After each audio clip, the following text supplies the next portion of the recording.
The meeting starts now. Okay, folks, no more swearing. We're hang on. We are live. Whoa. Okay, definitely no more swearing now, right? So welcome to another edition of TPT.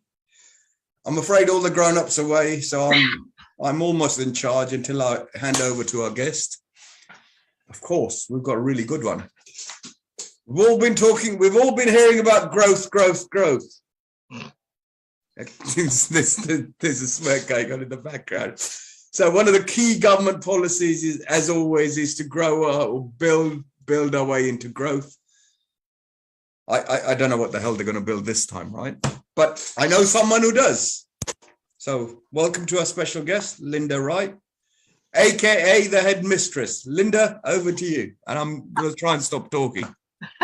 Oh, right. Share screen. Marvelous. Thank you. Hello, everybody. How are we?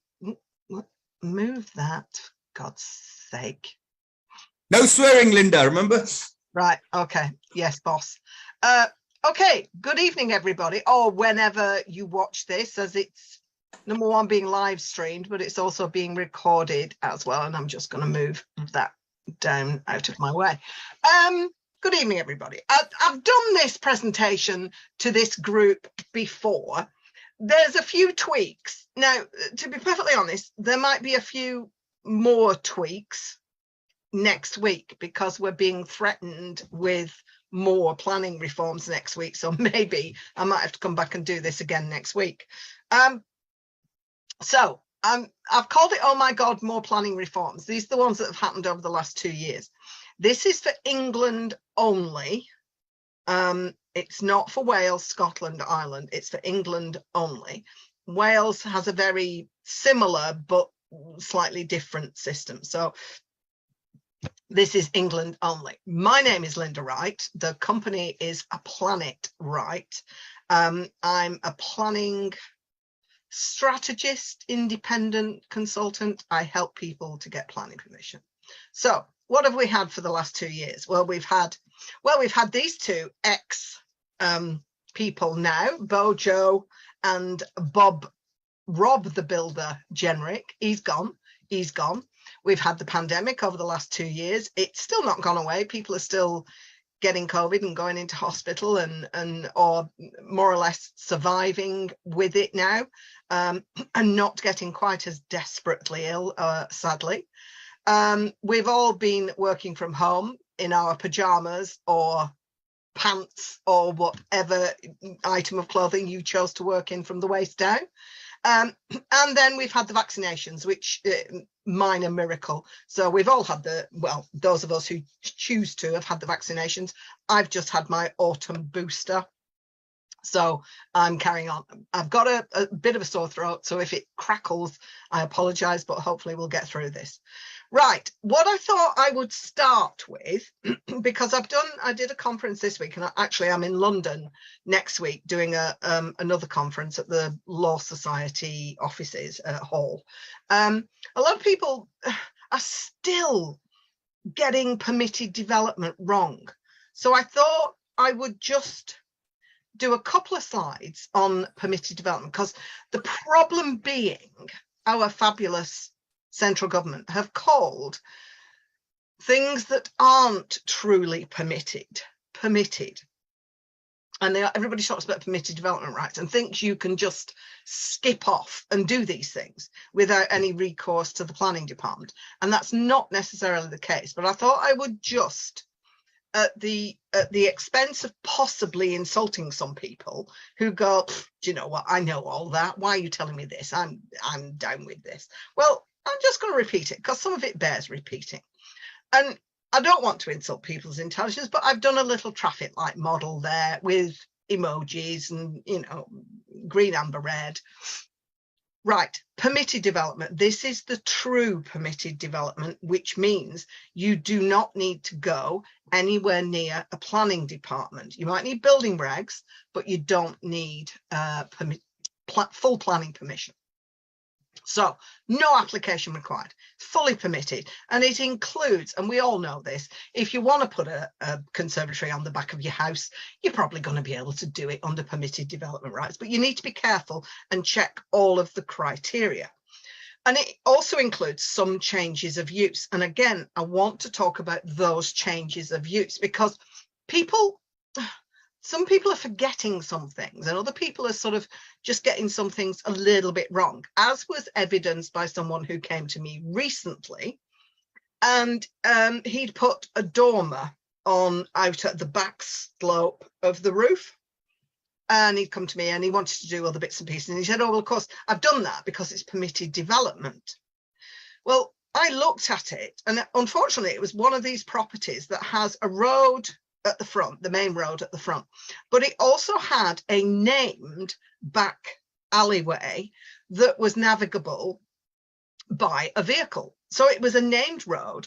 And the legislation says that if you are bringing a dormer out of the slope of the roof, it doesn't say rear, doesn't say front. It says fronting onto or adjacent to a road, then you need planning permission. It's not permitted. So this guy had gone ahead and built this, fabulous big dormer. And I said, well, it needs planning permission. And he said, no, it doesn't. So I sent him an extract from the legislation. It does. And I'm really sorry. And the planner did agree and said, yeah, you need planning permission for this. Unfortunately, it was in a conservation area and it wasn't approved. So you've got to be careful with this. You can't be cavalier and think, do you know what? I know what permitted development rights are. Now, a lot of people go ahead and build conservatories, extensions, what have you, and you don't need permission for that. But when you come to either sell, or if you're a property investor or developer, and you come to refinance, a lender or a purchaser's solicitor might say, we want evidence from the council that this was permitted development. They will not trust that you just say, oh, it was permitted development. So you may then end up in a situation where you have to then go to the planning department to get them to issue a certificate of lawfulness to say that what you have built did comply with permitted development rights. Now, that is not a position that you want to be in. So the next permitted development, and I hate doing this, but it's permitted development, it's badged as permitted development. It's actually a neighbour notification, and it does what it says on the tin. It's for the larger household extensions. Not a lot of people have realised are using this right, and it's a shame, really. Larger household extensions, single story. If you have a detached house, you can go out 8 metres single story. If it's a terrace or a semi-detached, it's 6 metres single story. And you can add this large extension, which will give you a large sparkly kitchen, a big family room with a big TV on the wall and the white leather sofas and all of this stuff that everybody has with these big kitchens that everybody just sits down and watches Bake Off. They don't actually do any cooking. They just watch the cooking programs. So an application is required. Even though it's badged as permitted development, you have to submit a prior approval to the council for their prior approval. Now, the council has 48 days, 42 days, not 48. I'm looking at the 8 above, 42 days in which to approve these applications. If they do not notify you within that 42 days, you can claim consent by default. And I've done this with a couple of councils. However, if a neighbour objects, then it's like snakes and ladders. You have to go back down the snake and you have to get full planning permission. But if you have neighbours who go, oh, you know what, it's a single story extension, I don't care. Then if within 42 days the council come back to you, then you've got their prior approval. If they don't within 42 days, you can claim it as a deemed consent by default. So that is these strange little hybrid things that you need to be aware of if you are a property investor or developer. It might just, can you imagine what that would do, especially in the London boroughs? Can you imagine what that might do to the rental income return if you built a 6 or 8 metre extension? I think that would probably improve matters. And I've even done this to facilitate subsequently turning a property into an HMO. So again, it's a bit of a no-brainer, really. So permitted development, this is the full prior approval procedure. Now, prior approval procedure used to be really easy. When it first came in 2013, then 2016, it was reiterated. It was a really easy system. There were very few controls. And for example, you will know, probably near to you, there's an office that's been converted to residential, even massive tower blocks of offices that have been converted to residential. An application for prior approval has to be submitted to the council. And when it says prior approval, the work must not have started. It has to be prior to the commencement of the work. And if you have started it, then you can't do this. So the council with these ones has 56 days to decide. That's for the old proposals. With some of the new proposals that have come in, the councils have the right to ask for an extension of time.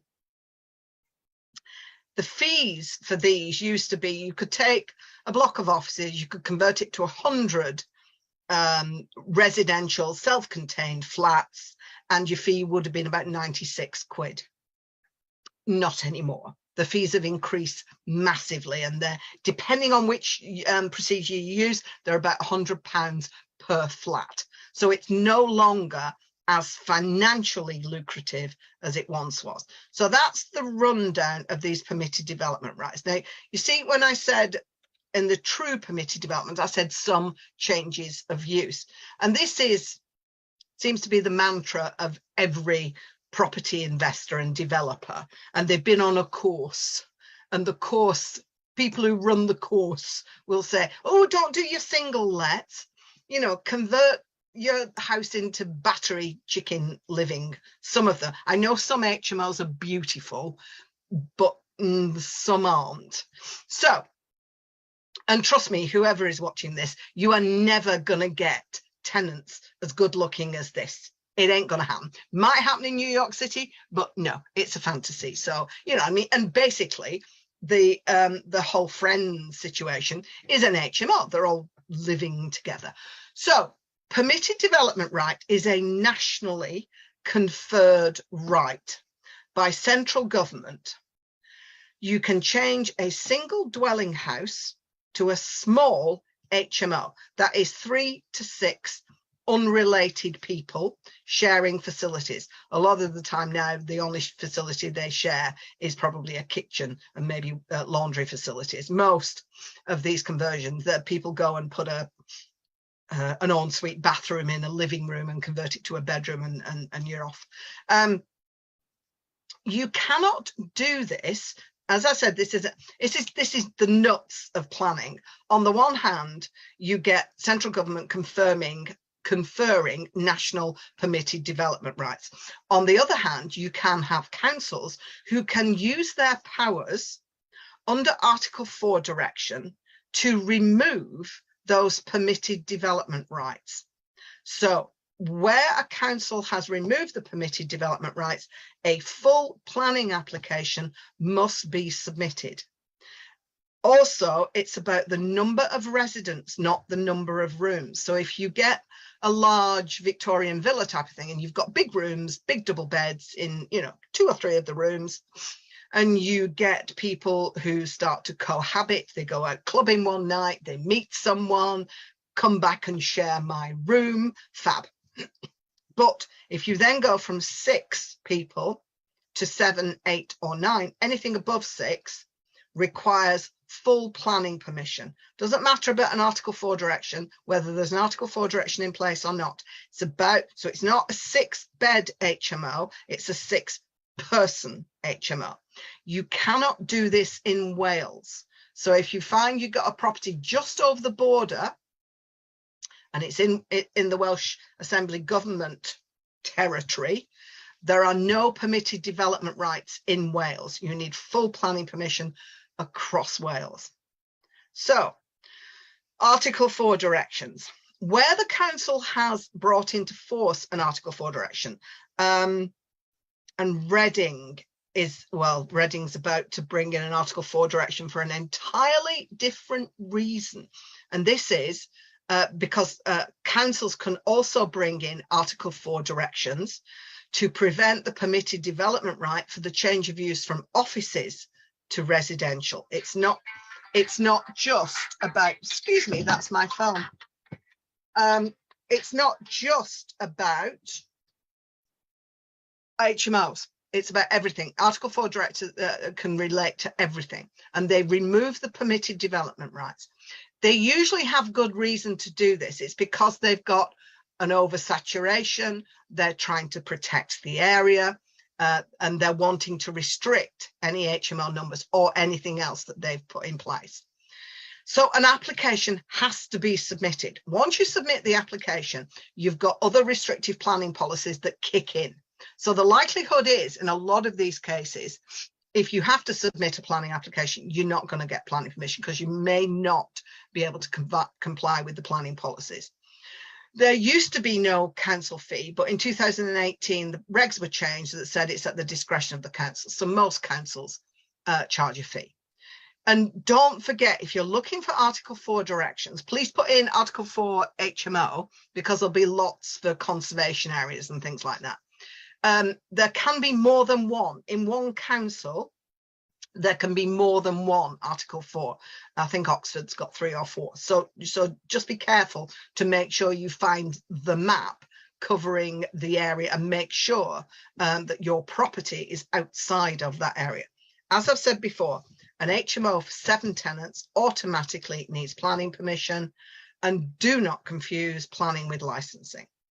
Planning and licensing are determined under entirely separate pieces of legislation. Even though, and people can't get their heads around this, and I can understand, even though in the same council you might be granted an HMO license, that does not necessarily mean that you will get planning permission with that same council. Excuse me. And if you get licensing, for example, for up to 10 people, again, that doesn't necessarily mean that you're going to get planning permission for up to 10 people. So now I want to talk about this. It's not really, there's just 2 slides that I've put in blue here. It's not really the major bulk of the planning reforms, but it's the planning reforms came in, and you need to understand about this because it's a massive change. There was a change to the use classes order that hadn't been changed since 1987, and that came in on the 1st of September 2020. I can't believe it's 2 years ago. I've been talking about this for the last 2 years. I cannot believe it's that long ago. It seems really fresh and new and different. So massive change. Lots of these uses that you can see there. A new use class E was created for commercial, and it's called commercial, business and service. And it combines all of these uses into one single class. Class A1, Class A2, A3, B1, A, B and C. That's office, business, research and development, and very, very low key industrial. Part of Class D1, that's clinics and medical facilities, and part of Class D2, gyms and indoor sports and that. Class F1 also came into being, learning and non-residential institutions, and Class F2, local community. I'm not going to talk about those. They're not the bulk of it. The issue with this is, why is this so important? Why is Class E so important? You need to know about this for the following slides and things that I'm going to talk about. So Class E has lumped together, and that's the best word to describe it, lumped together, shops, financial, cafes, offices, all in one use. Well, what does that mean? That means that in view of the central government, all of these uses are the same, and to move from one to the other doesn't constitute development. It's not permitted development. It just isn't development. So you can change and swap. So if you own a shop and the person who was the tenant in the shop is saying, oh, we're not making any money, you know, the coronavirus has killed us off. And someone comes along and says, oh, well, I'd like to use it for a cafe, because there's lots more cafes and coffee shops have sprung up, I've noticed. People seem to be sitting around drinking coffee. Now that you can get out of your house, they do seem to be doing that. So someone comes along and says, I'd like to stay the tenancy and I'd like to use it for a cafe. Yeah, go ahead. No planning permit. Do I need to go to planning? No, you don't. Right. Then after 6 months, that cafe owner said, oh, do you know what? I'm not doing this. Then someone comes along and says, I'd like to use it for a yoga studio. Okay. Do I need planning? No, you don't. It's all within the same. Do you see what I'm saying? It's all within the same use class. There is no size restriction on this. It's all commercial business and service. It can flow. Now, this is in order to help high streets, arguably, but it's not just for the high street, but to help the vitality and viability, so that you don't need to go through the planning process to move, so that you don't end up with vacant units on streets. So there's also the sui generis class, which is Latin and it means of its own kind, and it's the so-called bad neighbor uses. Now, they've thrown into this class A4 and class A5, the former class A4 and class A5, pubs and hot food takeaways. This means that in sui generis, if you want to change the use of a property, you have to get planning permission. There is no permitted development rights. Now, there's one exception to that with the hot food takeaways, and I'll talk about that in a bit. So that's sui generis. So if you're looking at buying a pub, be careful. It's in the so-called bad neighbor development now. This is Lichfields, and I always talk about this and I always post about it. And Lichfields think I'm wonderful because I tell them, everybody, that this is the best reference guide. If you put into your browser Lichfield's guide to the use classes order, it has to be from 2021 onwards. Make sure that you don't get an old one. And if you put in 2022, it'll probably come up with the latest one. So this gives you all of the use classes, but it also gives you all of the classes in Class E, Class F1 and Class F2. Class C3 has not been changed. That is still dwelling house and it's still in there. So pubs. Excuse me. I told you I wasn't well. Right. No permitted development rights now. You used to be able to. This is why you see a lot of former pubs have been converted to Tesco Express, Sainsbury's Metro, all of it, and Spa and all of these kinds of shops, because they didn't need planning permission for it. But that has now gone by the by. There are no permitted development rights for pubs. You can't change them. And it's no use saying, oh, well, it's got landlord's accommodation upstairs and that's residential. No, it's not, because the planning unit is all one and it is pub. And it's in sui generis now. So if your strategy, because you've done a course, if your strategy is to buy pubs and convert them to residential, you need planning permission. Full planning permission, no mucking about. You also need planning permission. I get lots of people who say, oh, well, I'm just splitting a house up. No, you're not. You're creating self-contained units, which requires planning permission. There is no permitted development right to convert a house into flats. Nowhere. And you've got to be careful, because in London, there are minimum size standards. Unless your property is over a certain size, and it depends on which borough you're in, then you cannot even contemplate conversion. Once you've done that, these are all of the things that this type of change of use can be refused on. There are sometimes very restrictive planning policies. You might have to, because you're creating new dwelling units, you might have planning contributions to pay. Your room sizes need to comply with the policy. There'll be parking wars because all of the neighbours will be up in arms because they won't have anywhere to park. You need to provide amenity space, cycle bin storage, acoustic insulation, energy sustainability, and there will be neighbour objections, no doubt about it. So those are some of the reasons that I've seen these things be refused for. Now, this is my impression.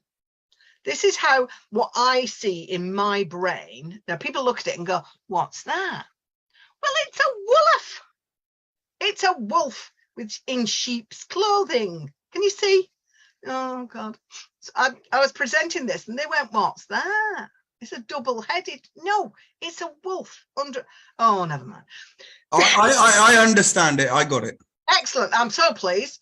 Permitted development rights, which are not permitted. You need the prior approval of the council. In my view, these have been wrongly badged and lots of people are getting into lots of trouble with these things. So I think if this gives you a visual, permitted development rights, prior approval, changes of use are wolves in sheep's clothing, even more so now. Right. Let me talk to you about one of the first ones that came in 2 years ago. Can't believe this is 2 years. Right. Upward extensions, or what they call air rights in the States. This was a brand new part of the General Permitted Development Order, which now runs to 180 odd pages, I think. So the General Permitted Development Order has been amended and amended and amended and amended. Right, so this is for the construction of new dwelling houses. Now, for construction of new dwelling houses, read flats. It is Class A. It is to create new self-contained flats on top of detached blocks of flats. It's only for, this class is only for detached blocks of flats. And you can put up to 2 additional stories on the top of blocks, purpose-built blocks of flats. Now, the top left I put on there because I thought this is what the now King Charles would probably call a carbuncle. That is the Shankly Hotel in Liverpool. And that is, I don't think this was done under prior approval, but it's a fun photograph and it's bloody ugly. I'm sorry I'm swearing, but there we go. Now, the other 3 that I've got on there are far more, what I would call far more reasonable and far more doable.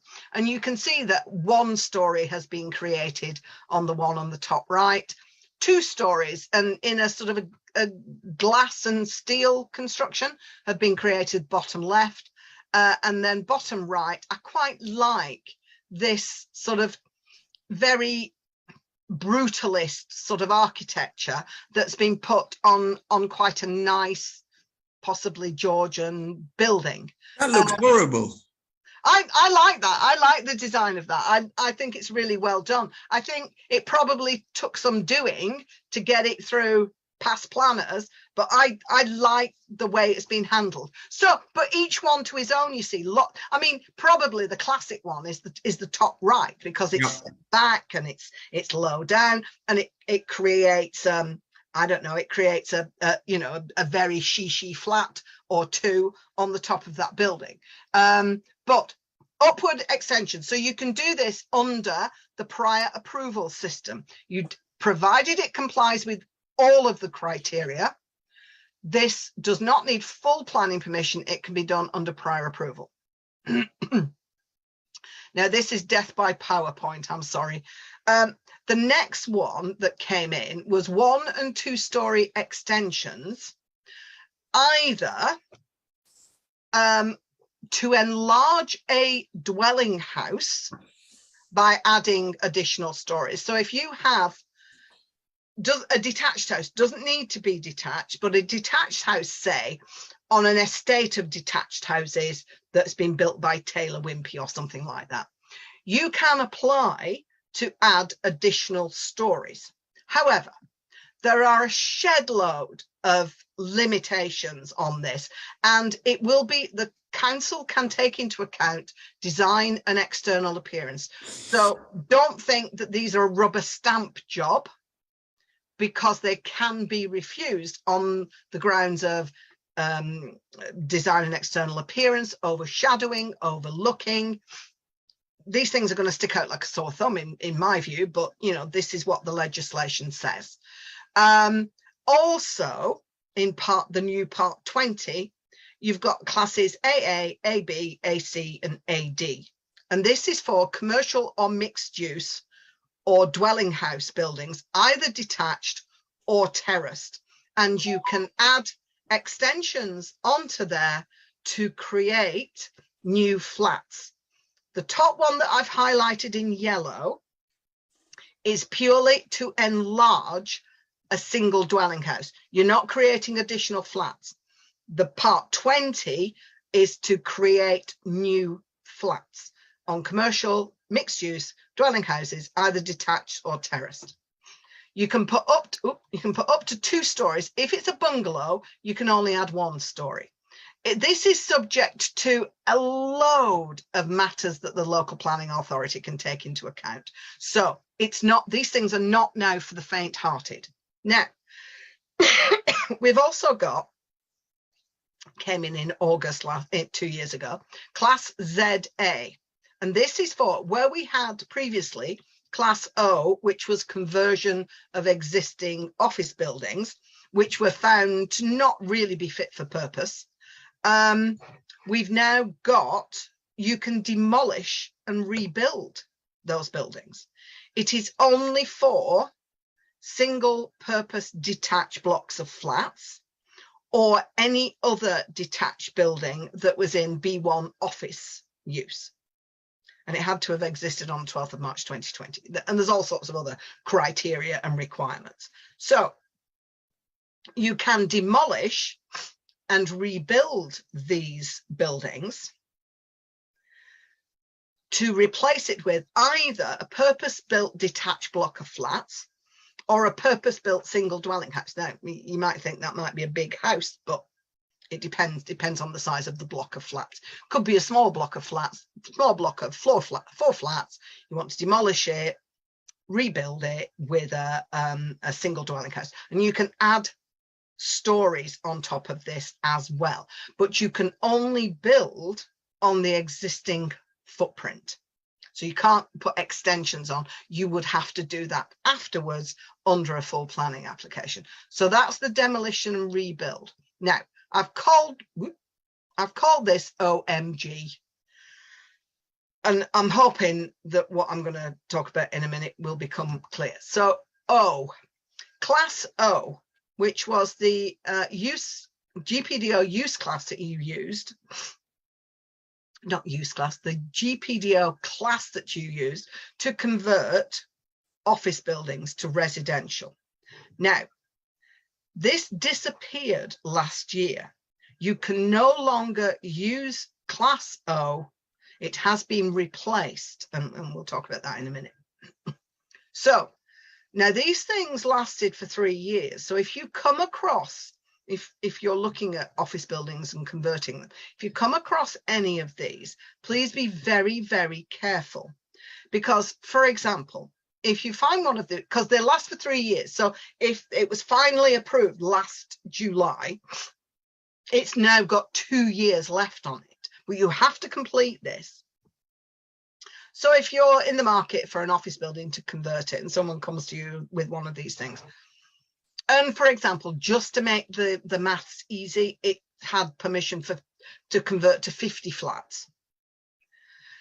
You probably are not going to get those 50 flats in there now because of the additional requirements that have been brought in.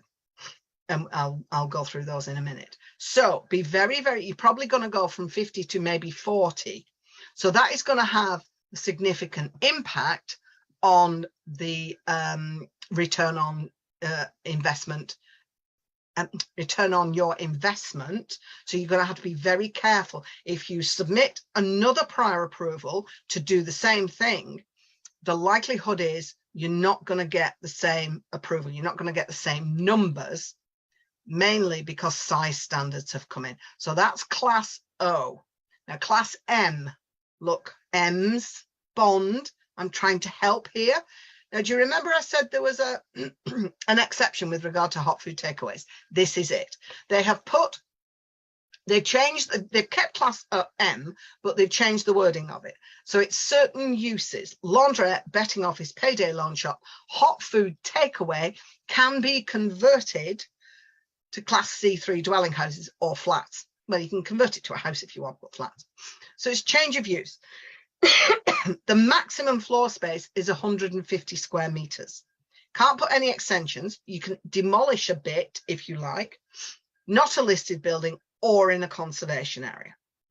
So you can do this. And the matters that the council can consider are transport and highways, contamination, flood risk, loss of services, design and external appearance, and provision of adequate light to all habitable rooms.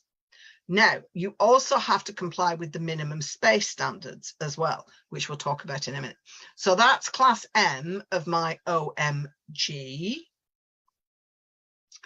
We've now got a class MA, which is the class that replaces your class O, which was formerly your office to residential conversions. This now do you see why I talked about use classes order class E? Because you've got all of those other things. You've got shops and everything else that can now be converted to residential. Now, loads of people came to me and said, oh, I'm going to convert Debenhams. And you think, well, no, probably not. They put a limit on this. It's 1,500 square meters. You can't do this in a listed building, but you can do this in a conservation area. It must have it must have fallen within class E for 2 years continuously previously. And it has to have been vacant for 3 months before you submit the application. So there are quite a few boxes that need to be ticked there.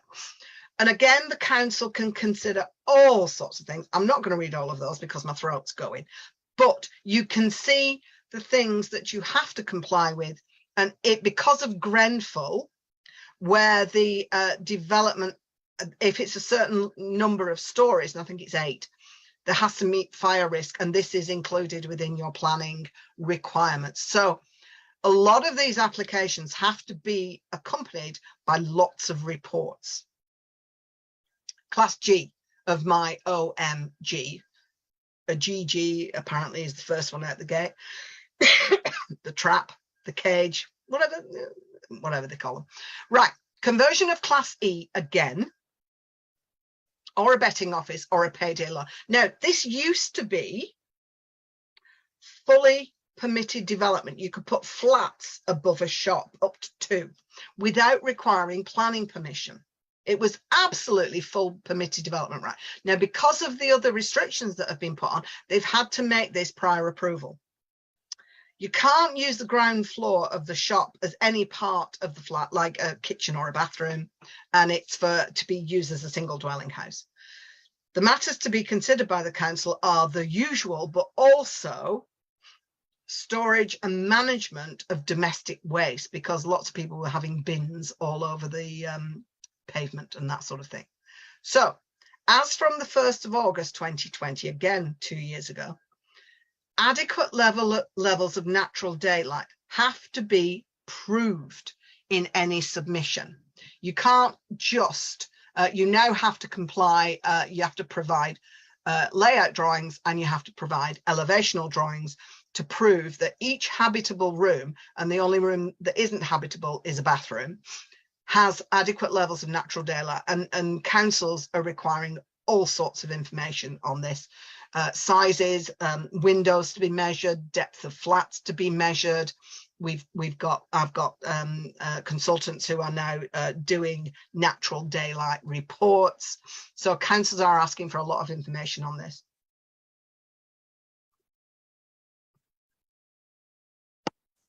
Excuse me, just needed a little drinky.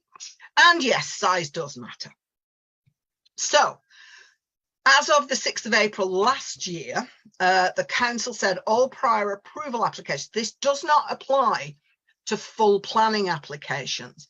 Full planning applications will have to comply with the council's normal size standards, whatever, and it can be a lot more than 39 square meters. They might not have standards. They might be fine with studio units at 30 square meters, but this is just for prior approval applications. So 39 square meters, the new minimum space standard for a single person living in a 1-bed flat. Now, who the hell's going to go around and check if there's one person or two people in there? I don't know. 39 square meters if there's a bathroom. If there is only a shower room, then it's 37 square meters, but there should be all sorts of storage and stuff in here. I'm not sure who's going to check any of this stuff, but the drawings that you submit for prior approval must show that each unit to be provided, to be created, is a minimum 39 if there's a bathroom, 37 if there's a shower room. And this is why I said previously you need to be very careful with previous consents, because they may not now comply with these new space standards and the natural levels of daylight as well. The size standards come from the nationally described space standards, which first came in the London plan and now has been adopted by lots of other councils generally, but it is an absolute requirement. There's no getting away from this. If your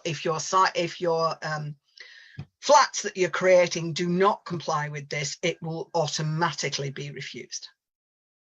And not forgetting, I don't know how many of you are interested in converting agricultural buildings, but there are agricultural buildings that can be converted under the prior approval system, must be part of an agricultural unit. It's now up to a total of 5, not in special protection areas, and it is subject to design and external appearance. And these 2 that I've got on here were 2 particularly good examples of making a barn still look like a barn in the countryside or in a farmhouse courtyard sort of area.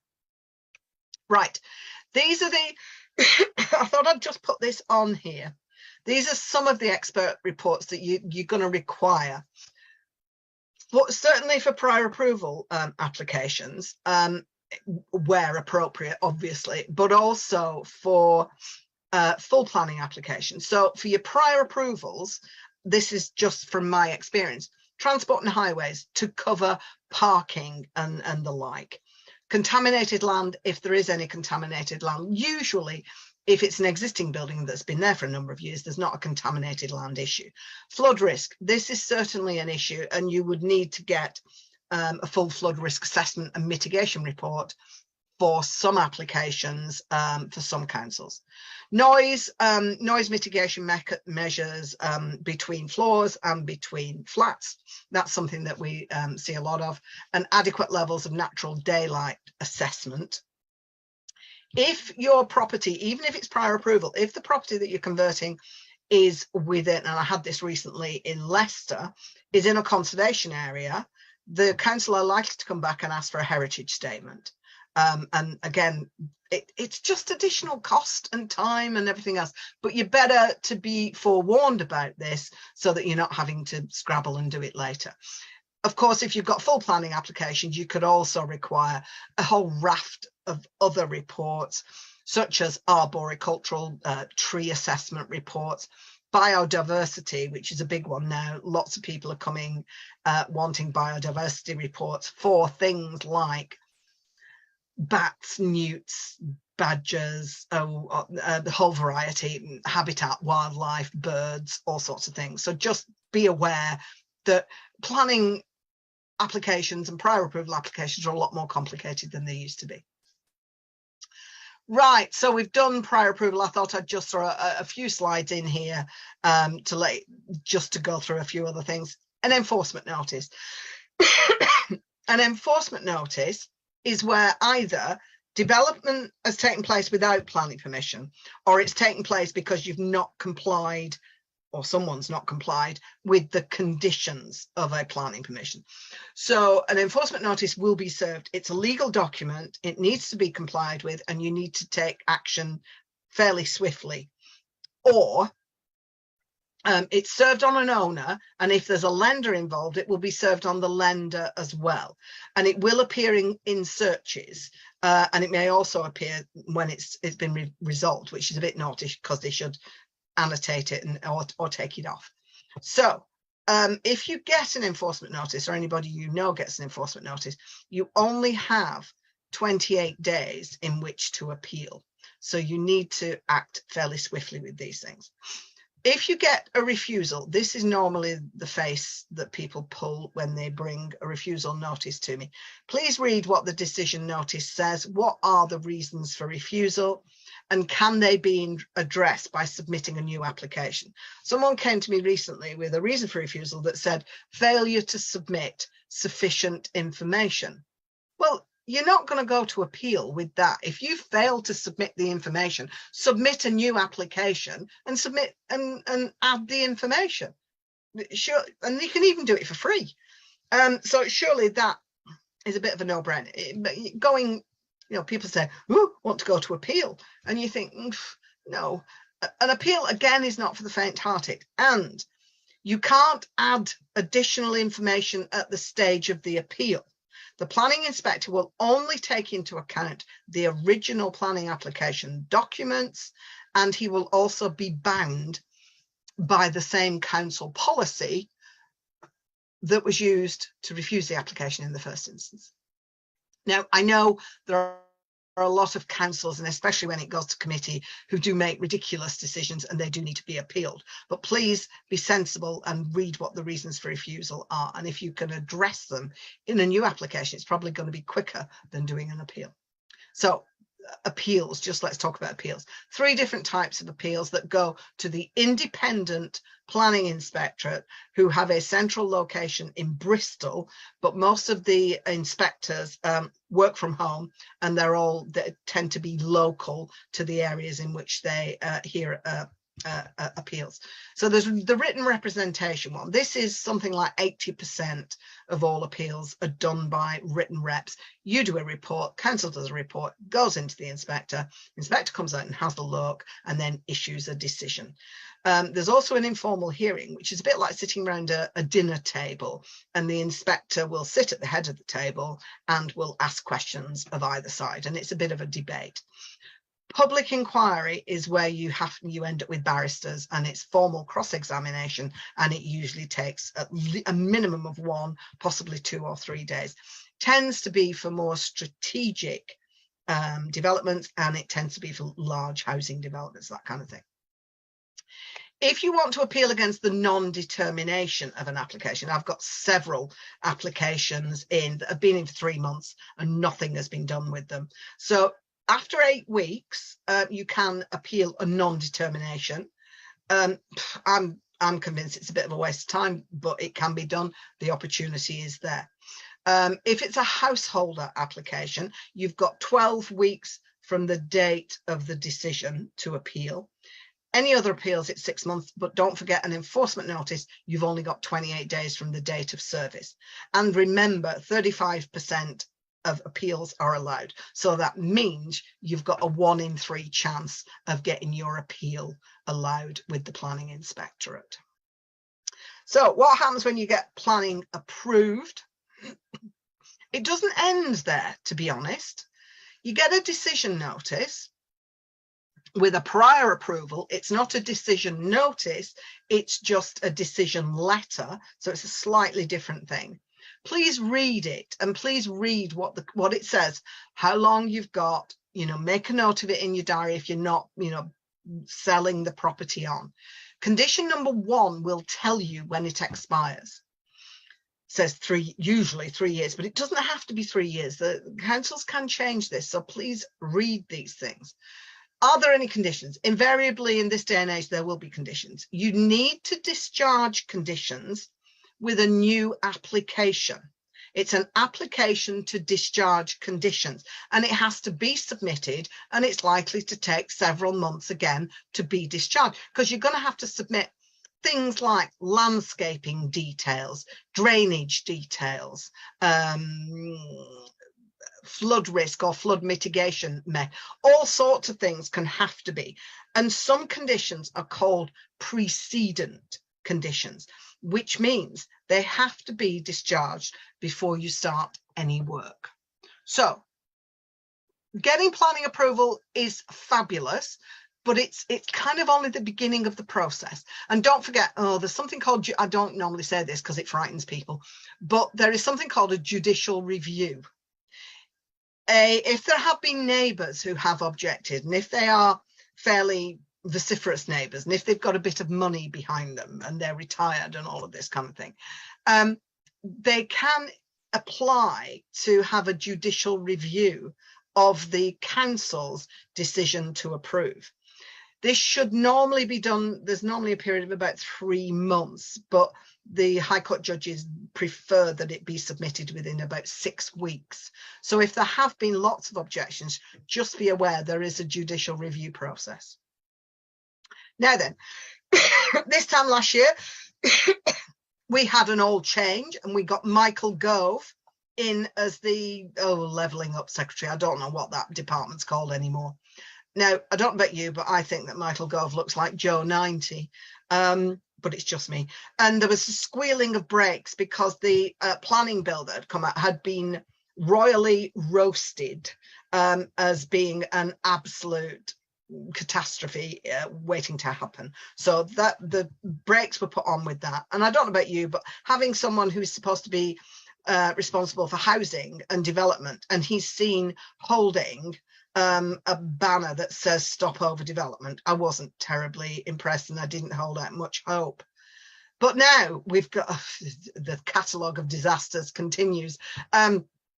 It's not a political comment. There will be further reforms. There's no two ways about it. The planning bill that is already going through is probably going to be changed. There's threatened to be a national planning policy framework. Boris Johnson obviously has gone, and we've now got Liz Truss. I think they've got more on their plate. Kwasi Kwarteng did the mini budget. They've got more on their plate than just planning reforms, but planning reforms are still in the mix. I don't even know if these two on the right are still in post, because there seems to be a revolving door at number 10. So what is the future of planning? Well, your guess is as good as mine. There is allegedly, I put on social media, there's allegedly going to be another announcement on the 19th of October, which I think is next Wednesday, to follow up on the announcement in the mini budget of investment zones. Now, quite frankly, we've seen this before. We've had enterprise zones, we've had free ports, we've had local development orders, we've had all sorts of things. They take ages to come in, and invariably they don't do what they're intended to do. So apparently central government are talking to 38 authorities with about 24 sites. Now, we've already had, I think it was Oxford, have said we're not applying for any investment zones. It does not sit well with what we are trying to achieve in the council area. So that's interesting that there's obviously a rebellion has started, because these investment zones are modelled on what were the free ports. They're talking about a deregulation and a relaxation of planning policies. Again, we don't know exactly what, because it's not written down. This may come out next week. They're talking about a removal of height limits. Well, okay, fine. What does that mean? Ditching of affordable housing provision. Well, again, if you're not going to supply or build affordable housing, what's going to happen to that? Where are people going to live? And a ditching of also of the environmental requirements. And this has had the environmental bodies, especially RSPB, absolutely up in arms and saying, you know, this is a complete sellout. They're also talking about planning obligations, i.e. Section 106 agreements, could also be massively scaled back. I mean, and that was, Section 106 is one of the things that requires housing provision, and they're talking about putting the threshold of housing provision to 40 or 50. Now, they've talked about this before, and it was blocked by a lot of people. So the future for planning is kind of up in the air at the moment. So 3 minutes, 4 minutes, 6. That's me. PLANiTWRiGHT, planning services. We do drawings as well. I do a 30-minute telephone consultation if you email admin@PLANiTWRiGHT. I will do Zoom, Google Meets, Teams. My planning, my website, that's my printer just churning. My website is still down. It's still under construction because I can't decide what to do with it. There is a fee for a 30-minute telephone consultation. It's there. If you want to connect with me on LinkedIn or Twitter, please do so. Not on Facebook, because I tend to post silly things on Facebook that amuse me, but are not terribly businesslike. So that's me. Thank you very much for listening and for inviting me to talk. I'm sorry. Linda, we'll pay you in 50p's and send the bill to Surinder for this extended consultation. So, as Surinder is busy doing something else, which he can't be named, a couple of questions, if you don't mind. I'll keep short ones. You mentioned appeals by written, and then you've got the big one where it's you get public inquiry. What's the thing about barristers' hearings? Is that becoming popular, or what's going on there? No, I mean, barristers will be required. If you're doing a public inquiry, I mean, there are some people who, companies who represent themselves, but invariably they'll engage the services of a barrister. It generally, it's a very, very small percentage public inquiries, and it tends, the planning inspectorate can veto if an applicant or an appellant asks for a public inquiry. If the planning inspectorate think it's not required, they will say no. They'll downgrade it. They might downgrade it. They probably won't downgrade it all the way to a written reps. They'll probably downgrade it to informal hearing. You would not expect a barrister to appear at an informal hearing. You might get a solicitor and a planning consultant or a planning lawyer, but you wouldn't expect a barrister to be doing, because it's not cross-examination, it's debate more than cross-examination. The public inquiry is a full-blown debate. It tends to be larger developments, nationally significant or strategically and regionally significant developments, and it will include large housing developments as well. Okay, wow, that's interesting. So it's up to the planning inspectorate to tell you if you can bring your barristers, the really big guns, or the guys who know nothing, usually the solicitors. And please don't take your local solicitors, because they don't know nothing about nothing anyway. Sorry, solicitors, a bit of a go there. But yeah, so it's up to the planning inspectorate. Planning conditions. It was interesting you mentioned planning conditions. Mm. Usually people think the standard planning condition must have started within 3 years. Now, am I right in thinking that's increasingly being replaced by must have been completed within 3 years? Or have I got not that particular condition. The prior approval applications, the theory is that you are supposed to complete these. The whole idea between the prior approval system procedure is that it's a hybrid.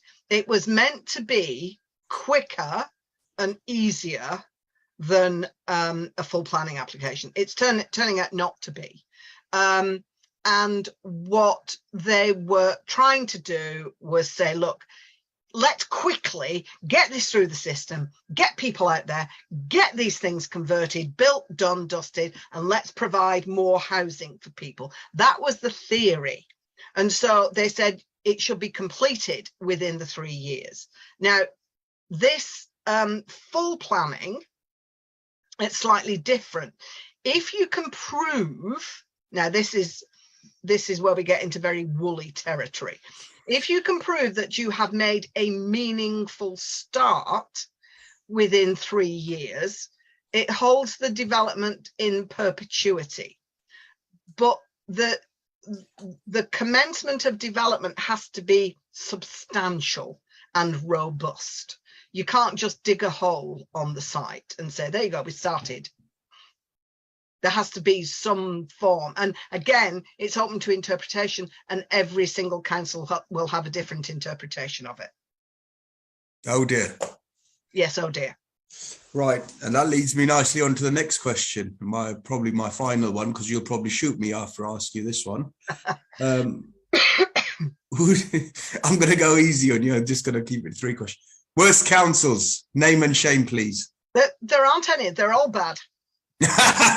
Love it.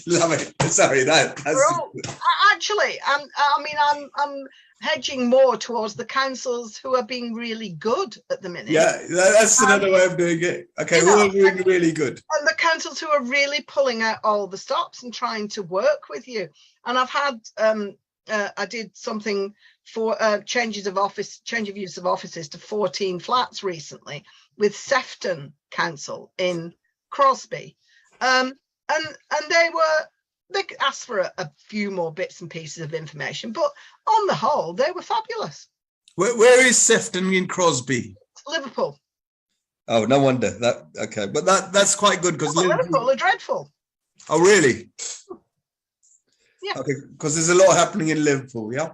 Oh, well, it's a big city. I mean, you know, and now they're going to be holding the Eurovision. I heard on the radio the other day that they were panicking about properties being rented out for Eurovision, and you know. Oh, don't worry, nobody goes there anyway. Who the hell listens to that stuff? No, hush your mouth.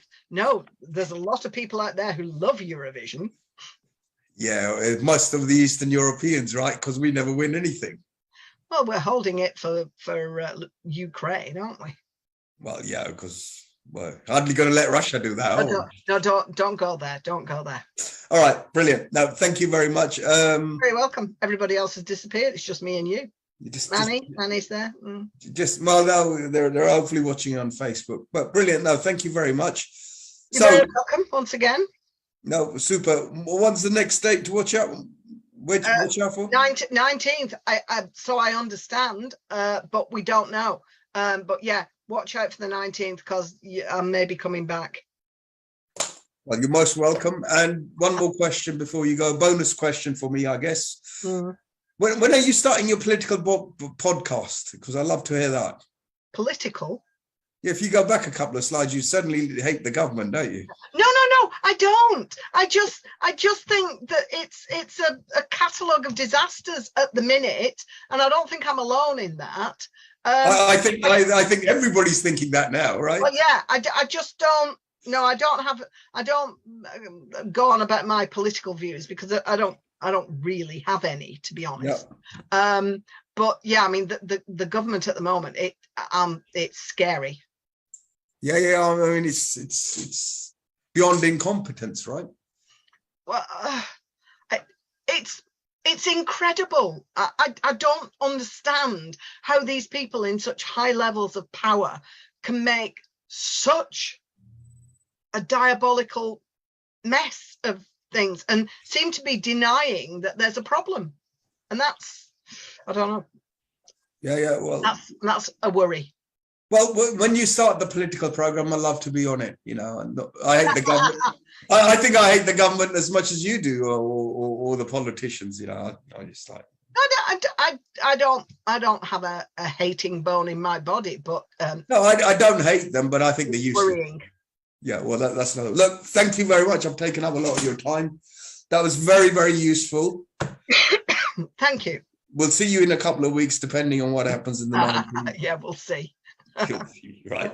Depends on what happens on the 19th, right? But brilliant. Look, thank you ever so much. Hope your cough gets better. I hope it's nothing serious. And I guess watch this space sounds quite good, right? I think you have to.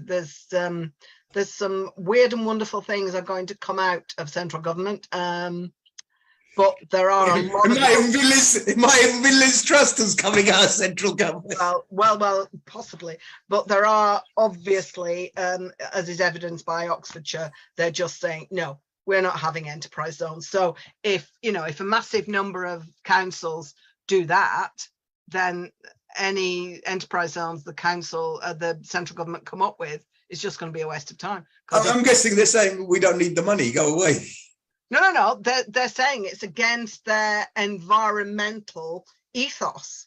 And it's not what they want to see in their area. They don't want to have enterprise zones where there is no limit to the height. Environmental issues are swept aside and there's no affordable housing, which you can't disagree with, to be honest. Well, affordable housing means different things. If you're talking about affordable housing in central London, it could mean £500,000 or £600,000, I believe. Yeah, affordable is a specific. It's not that people can afford it. Yeah, it's a relative term, right? Yeah, it's affordable in terms that it's handed over to housing association or to the council, so that they can place the people on their council house waiting list in there. Yeah, so it's a relative term. But no, brilliant. That's enough of me. All right. Thank you ever so much. Nice to speak to you again, Sir.